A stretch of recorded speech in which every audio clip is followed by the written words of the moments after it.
Welcome offers or sign-up bonuses from credit cards are the fastest way to build up a huge amount of points. And those points can unlock thousands of dollars in cash back or even more value towards travel. Think lay-flat business class seats to Europe or Asia, overwater bungalows on the Maldives or Tahiti, or an all-inclusive in Mexico to take the family for a nice summer getaway. Now, in this video, I'm going to review the American Express Platinum Business Edition. But hold up, before you click off of this video, know that business cards are almost as easy to get these days as personal or consumer cards are. Yes, in theory, you should have some sort of business or side hustle for this card to truly make sense. But check out hundreds of videos from other creators where they mention their player 2 also getting in on the action. Yeah, including my wife, who recently got approved for the American Express Blue Business Plus. And the welcome offers on some of these business cards, they're on a different level, which we'll get to shortly. Comment down below if you have any business cards and what the application process was like for you. So I was recently approved for the American Express Business Platinum, and I used a friend's referral link for a welcome offer of 250,000 membership rewards points. Yeah, you heard me right,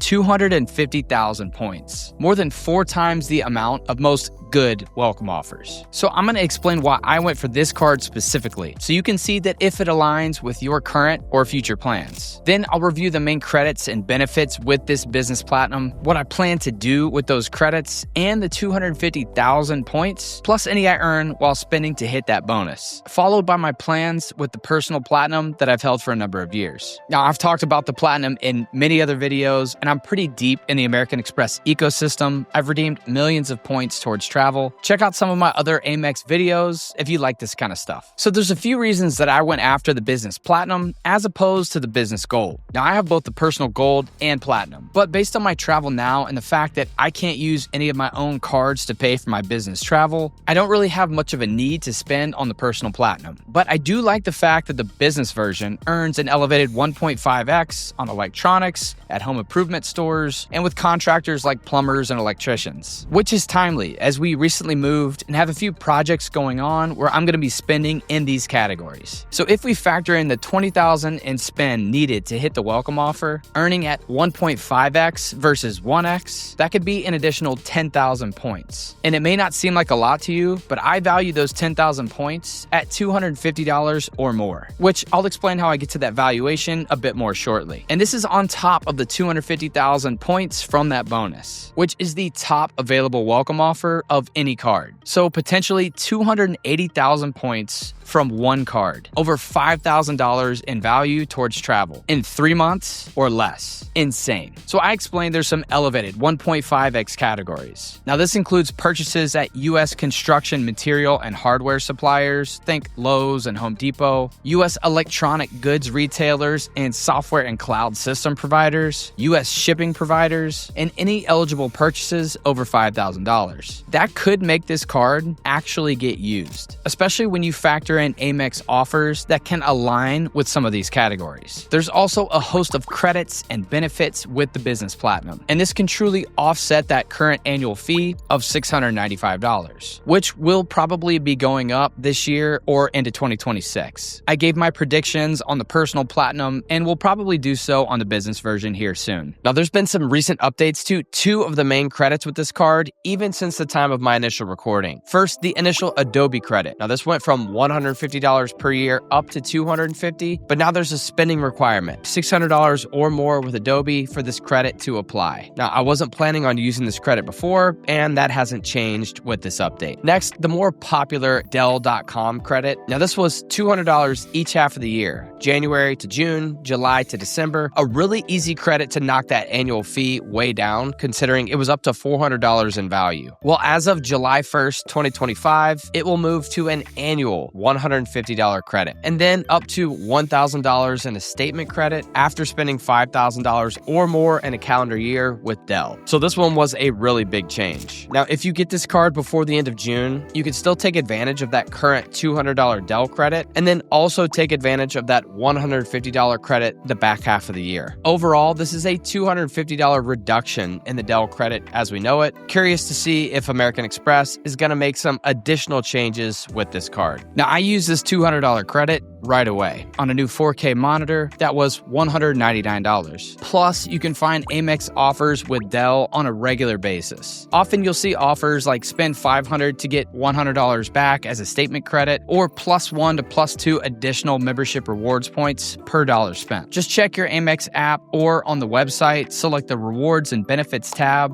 then select Earn and Redeem and click on the Amex offers. Now, in doing this, you'll see the personalized offers for your card or cards. And on top of that, another level with point stacking, Rakuten often gets 5% cash back or more with Dell. Now, you can link your Amex cards on Rakuten and earn membership rewards points instead of cash back, so you can point stack like a pro. And you should never settle with earning 1x on just about any category. Moving on to the additional credits, there's a $90 quarterly Indeed credit. So $360 annually. I'm not sure I'll be able to use this one just yet, but $120 annually in the form of a $10 monthly statement credit on your cell phone bill, not to mention the best cell phone protection of any credit card. Next, a travel credit. That's the same as a consumer platinum, a $200 airline incidentals credit. Now, this is good for checked bag fees or seat upgrades, and you need to select one airline annually for this one. Now, this airline incidentals credit is super simple to max out, since you can apply this credit towards taxes and fees. So if you're redeeming a good bit of domestic flights throughout the year, or you're taking the family to Mexico once or twice a year, an easy way to cover the taxes and fees. Another one that's also on the personal platinum, the $199 clear credit. Not sure anyone really gets the full value there, but a nice touch. Now, for one that's different from the consumer version is the hotel credit. On the business platinum, it's a $200 Hilton credit. And for this one, you receive a statement credit after booking direct through the Hilton website with your business platinum card. Just make sure you enroll in Hilton for Business. This is another one where Amex often has Amex offers with Hilton, so this could be an easy one to point stack. And you also get access to Amex Fine Hotels and Resorts collection, status with 2 hotels, 3 rental car companies, and access to Amex's 18 transfer partners, which can help triple the value of these points or more, especially when you're comparing to the statement credit or gift card redemption values, which sits between 0.6 and 1 cent per point. Now, what that means, 250,000 points, if redeemed for a statement credit or cash back, would only be worth $1,500. And this $1,500 may sound like a good deal, but it's a terrible option with Amex, since those 250,000 points can be transferred out to Amex's transfer partners, most at a 1-to-1 ratio, but each hotel and airline is valued a bit differently and has different transfer rates. But as an example here, I could transfer 250,000 Amex points out to Hawaiian Airlines. Then I could move those points from Hawaiian over to Alaska, since those two merged, and then I could book American Airlines flights via Alaska. And in doing so, I consistently get 2 to 4 cents per point in value here or more. So in that case, 250,000 points at 2 cents per point in value would be worth $5,000 in travel, more than 3x the statement credit value. And honestly, using this method, 2 cents per point is on the low end. Easy to get more than 3 cents per point in value, so $7,500 in travel. Check out my video on Amex points for American Airlines flights for more information. And there's quite a few other transfer partners where you can find great value. Okay, you're probably exhausted after all of that, but